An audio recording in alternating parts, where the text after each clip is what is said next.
Hi, I'm Jacob Keaton. This is Ask NASA. I'm here to answer your questions about the International Space Station.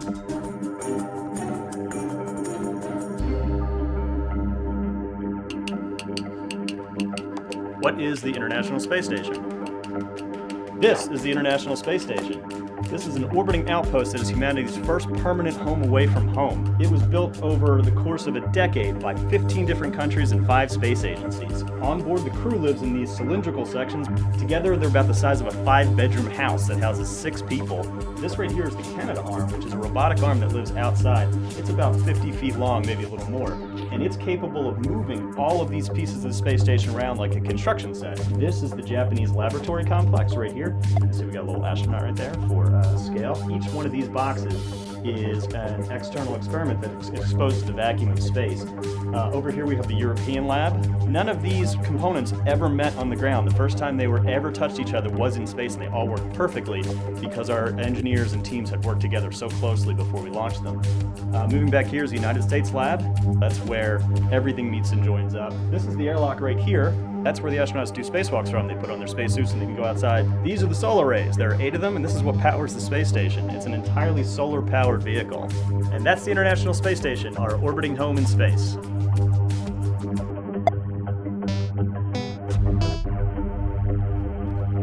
Can I see the space station from Earth? Yes, you can. The space station is actually the 3rd brightest object in the sky after the sun and moon. It orbits the Earth once every 90 minutes, but it needs the sun's light to shine on these arrays so that we can see it. If you have a pair of binoculars, you can actually make out pieces of the space station from the ground, but you don't need a telescope. The telescope zooms in too much and it moves far too fast. NASA has a website called Spot the Station, which tells you when to go look. You can walk outside and it looks just like an airplane moving through the sky, except it doesn't flash and it's very, very bright.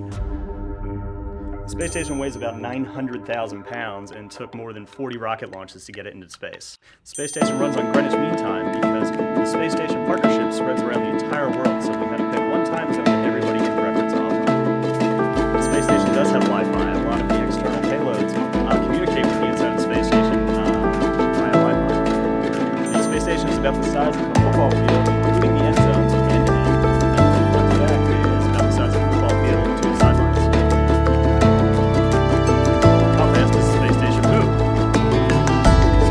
Travels at about 17,500 miles an hour, which is what's called orbital velocity in orbit. This means it circles the Earth once every 90 minutes. So the crew gets to see 16 sunrises and 16 sunsets every day.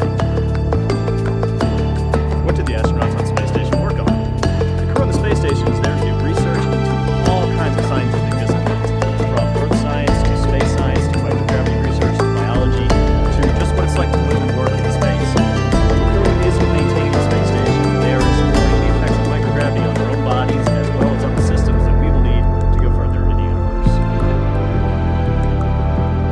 NASA is working with its partners in commercial industry to transfer the lessons of the space station onto them so they can learn to operate in low Earth orbit.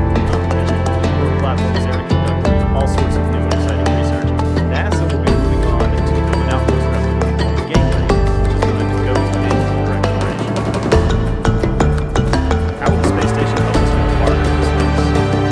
The space station, as our first permanent home in space, has taught us what we really need to live and work and be productive in the space environment. The space station is about 3 hours to the moon. As we go to the moon in the Artemis program, it's only about 3 days. And we learn more about how to work with the moon. We're going to go on to Mars. Mars will be anywhere from 6 to 9 months. The space station will continue to be our base camp. About the space station, my mind is the fact that 15 countries work together to build this, and more than 100 other countries have been invited on board to conduct all sorts of experiments. It's truly a global enterprise, and it shows how when we put our minds to it, we can really achieve something amazing. Do you have a question for NASA? Send your questions to our experts on Twitter using #AskNASA.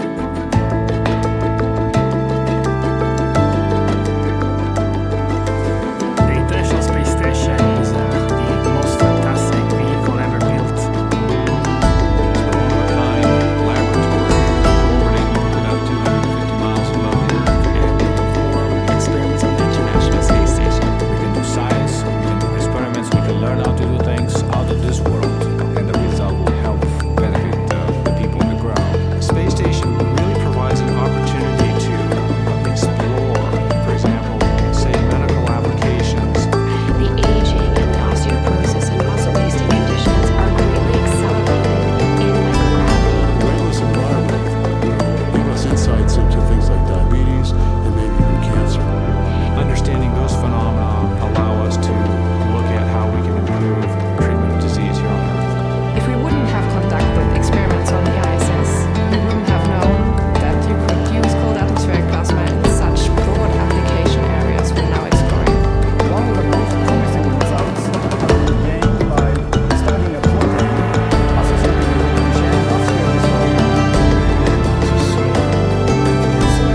chance to make a difference in the world using the same technology that was used by NASA, but apply it in a remote area of a developing country. I think it's made people much more aware of the issues of water quality.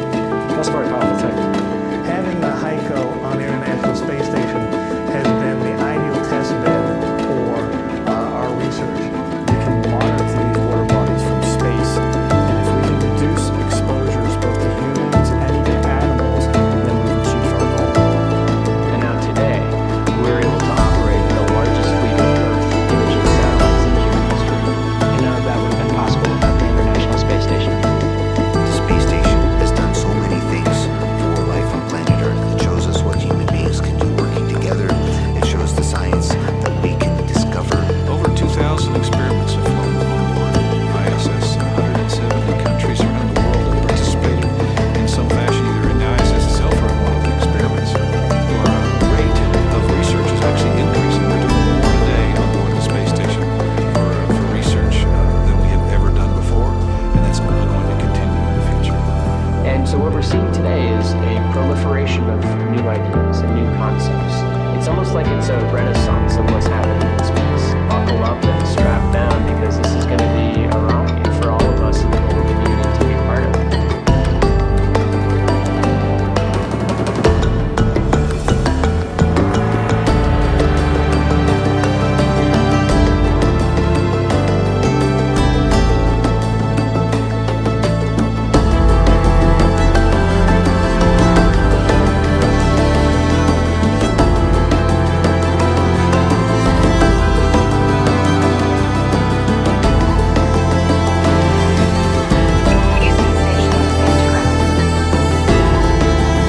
Go Antares! Welcome to Space to Ground. I'm Dan Hewitt. This week started off how all weeks should, with a rocket launch. Orbital ATK's Antares lifted off Monday morning, illuminating the Virginia night sky and delivering the Cygnus spacecraft into orbit.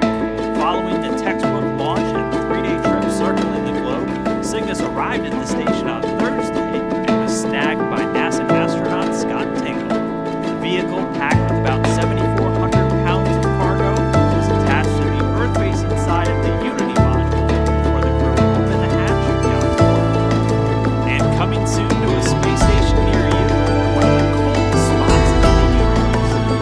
The Cold Atom Laboratory is a physics experiment that will be producing clouds of ultra-cold atoms called Bose-Einstein condensates, or BECs, where atoms behave more like waves instead of particles.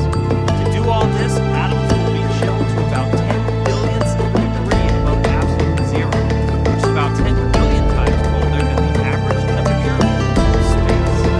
Thanks to the station's microgravity environment, scientists will be able to observe the BECs for up to 10 seconds, way longer than the fractions of a second we see in similar experiments here on Earth. Scientists are hoping to address fundamental questions in science, like the nature of gravity, dark matter, and dark energy. It could also help improve technologies like atomic clocks used in space navigation, or quantum sensors on spacecraft used for things like monitoring Earth's climate, makeup of other planets, and asteroids.